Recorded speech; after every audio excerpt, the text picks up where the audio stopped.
Hi, I'm Ricardo for Don Ricardo Foods. We're getting close to the portion where we're going to start frying our fish fillets in the Emilia's fish taco batter for Don Ricardo Foods. And I just wanted to show what we recommend in size. I'm going to go ahead and chop here a little bit as we talk. If you're an amateur, you probably want to see this, or a beginner, however you want to consider it. And I'm only doing this so that you get an idea of the different size, the size that we do and recommend. Of course, you can always do a different size for yourself if you choose to. But this is just so that the fillets and the pieces are covered in batter and have the flavor that we look for. So I'm only going to do a few here just so that you have an idea, and then I'll stop because we want to take a lot of time. And then one thing I will mention before we go ahead and stop is that this is created for tilapia or catfish.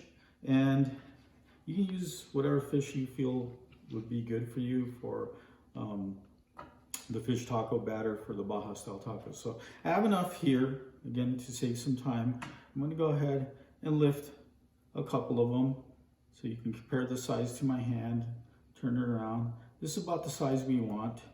You know, this is one of the smaller pieces.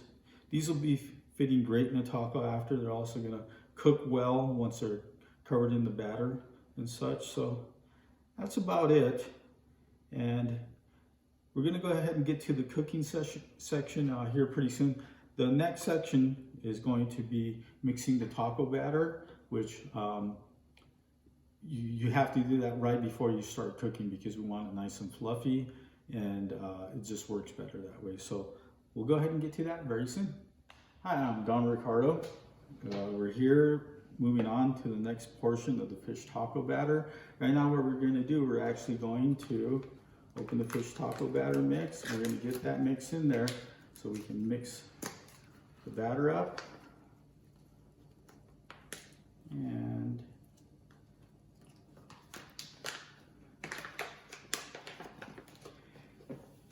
there's no longer a packet in there for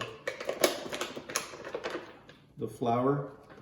Just decided to mix everything all together since it's going to get mixed in the very end anyway. So let's go ahead and get our 5 ounces of water.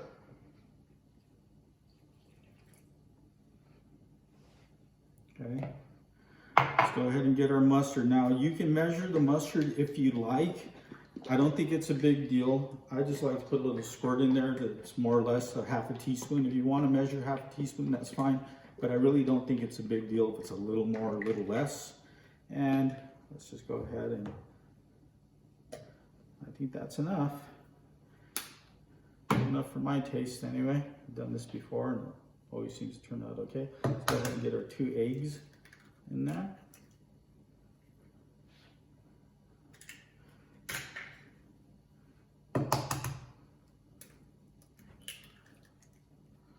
It's not even mixed, and I can already smell it. It smells good. It's making me hungry. I can't wait for those tacos. Anyway, so I have an electric mixer with a whisk attachment. I'm going to go ahead and start mixing as I talk. Hopefully I can talk over the noise of this. But if you don't have an electric mixer with a whisk attachment, go ahead and use a whisk. If you don't have a whisk, I strongly suggest purchasing one. But you can even just use a fork. It's going to be a little tough to really get the consistency you like. So that's why I suggest a whisk or a mixer with a whisk attachment. And you just mix it as much as you can, get into all the sides and everything so that you make sure it mixes very well and you don't have any dry ingredients on the side. So if you are using a fork or a whisk by hand, just when you get a chance, if you think that you've got it all before you actually start putting your fish in, I would suggest lifting it up, look at the bottom, see if there's any dry spots, and just get in there, dig in, and get it mixed and fluff it a little more. The bottom and the sides, and even with an electric mixer, I would suggest doing that anyway. You could miss an area and wind up not having some dry areas, and so we want all that flavor and no dry spots where we get a clump or something that'll just ruin the whole thing. So it looks like I got it all, and as suggested by my own suggestion, I'm going to go ahead and take a quick look at the sides and the bottom. I see everything's fine. So now what we're going to do is we're going to go ahead and put all our fish fillets in there so they're submerged, and we'll start getting that batter all the way around them. You want to go ahead and probably get them in there. As you put them in, let them, you can get a few in your hand, but let them drop in kind of like one at a time so that they're not going in clumped. And we want to make sure that that batter gets all around the entire fish. And let's get what's left in the bowl here too. And once in there, we're going to mix it around a little bit, just make sure they're getting covered. And as we pull them out, we can flip them around and such. Make sure that as they get pulled out, they're completely covered in the batter, so that when we fry them, they're going to come out completely covered, and they'll have that delicious flavor that we're looking for. So let's go ahead and get that, and go ahead and get. So we're going to go ahead and mix it up a little bit. And again, like I said, as we pull them out, we're going to make sure if there's any one we pull out that's not covered, we're just going to dip it back in and make sure it's covered. So that's about it. So looks like we're ready here. I do have a skillet kind of preheating, but we're going to cut away and we're off next to our frying portion. So here we are for the meatless fish taco batter, and we're going to start frying the fish fillets after we mix the batter and submerge them and stuff. So we're going to go ahead, and there goes one. And you can put a few pieces in. My wife likes to cook by hand. If you're afraid of getting splatter on your fingers or hands or such, go ahead and use a fork, tongs, whatever you're gonna be most comfortable with, and you can pretty much cover the entire area. We're using at the beginning a medium-high heat. Once some of the fillets are put in there, the heat will be reduced a little bit to about medium. And everybody, if you're using gas, they're pretty consistent. If you're using electric, that can be a little different. So you just got to get used to your stovetop and such. And then as far as the oil, we like to use olive oil or avocado oil in our house. For this particular one, we're using olive oil.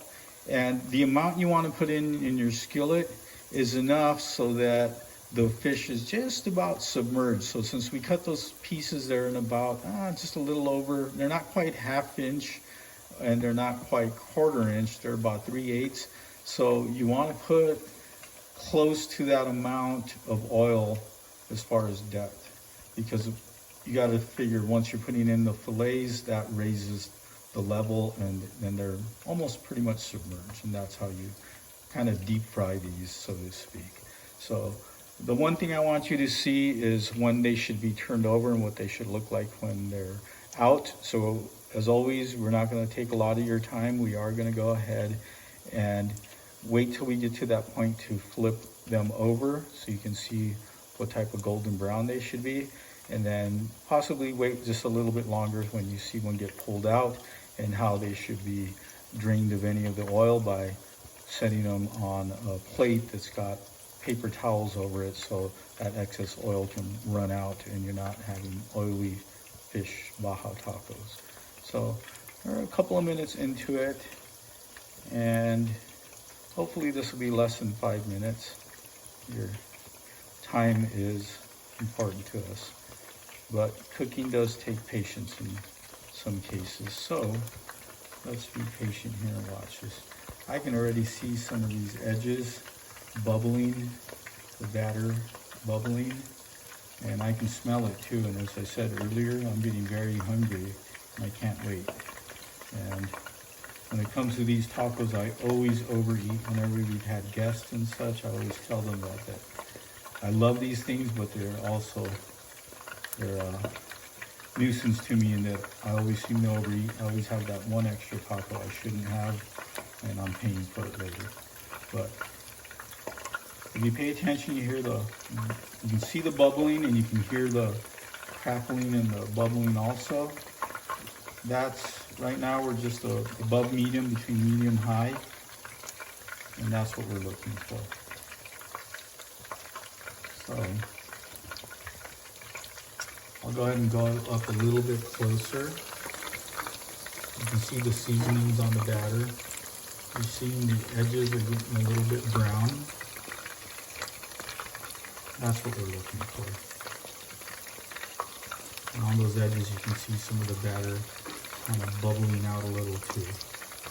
So that's just the reaction of the flour and the egg in the deep fry. And it looks like we're getting close to flipping them over. Now, of course, they were put in by hand, but you're obviously not going to stick your fingers in there and flip them over and burn yourself. So we're about 4 minutes into this, and it looks like we're getting really close to flipping them. So this is going to be over 5 minutes, maybe closer to 7. And again, in order to save time, we'll just get a good look at what the other side looks like, and then I may just explain how you pull them out and put them into the plate with the paper towels, so in order to save time. You can still hear that frying, you hear that bubbling. Not only smells delicious, it even sounds like it too.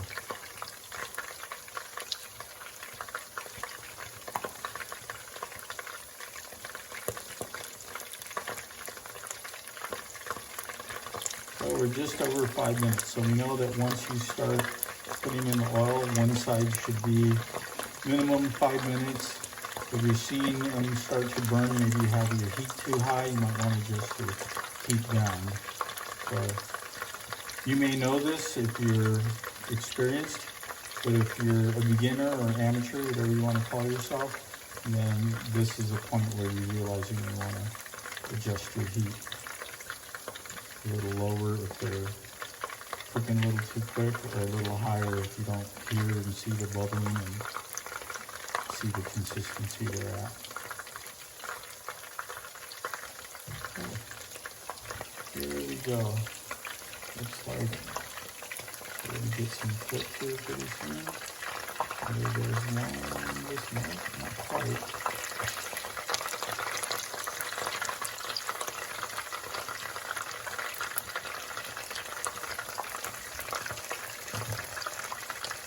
There you go. There's one flip and there's another. So that's the golden brown we're looking for. Now as the other side cooks, these, because it's hot oil, it will continue to cook this side, so they may get a little darker, and that's okay.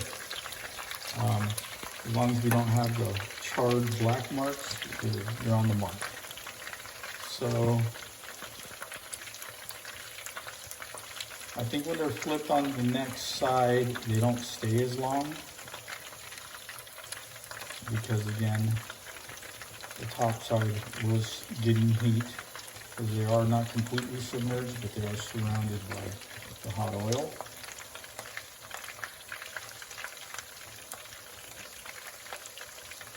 So at this point, I'm going to cut off here, excuse me, pretty soon. And the point where they're going to be pulled off, and we're just over 7 minutes now, we're about 7.5 minutes, is right over to the side next to the batter where we mix the batter. There's a plate with paper towels. This is where they'll be placed to rest for about a minute before you serve them. Remember, we're getting them off a hot fryer, so maybe even up to 2 minutes, depending on how hot you want your food or don't want to burn anybody. And that, when you place them there, any of the hot excess oil will drip into and be absorbed by the paper towel, so you won't have that excessive oil. So a few more just got flipped, and that's pretty much what we're looking for. So I'm going to go ahead and cut away here soon. Thanks for visiting Don Ricardo Foods, your purchases. And if you're not on DonRicardoFoods.com viewing this and you stumbled across this on YouTube, please visit DonRicardoFoods.com for products, cooking tips, food prep, and such. We'd love to see you visit there, and thanks for watching. Bye.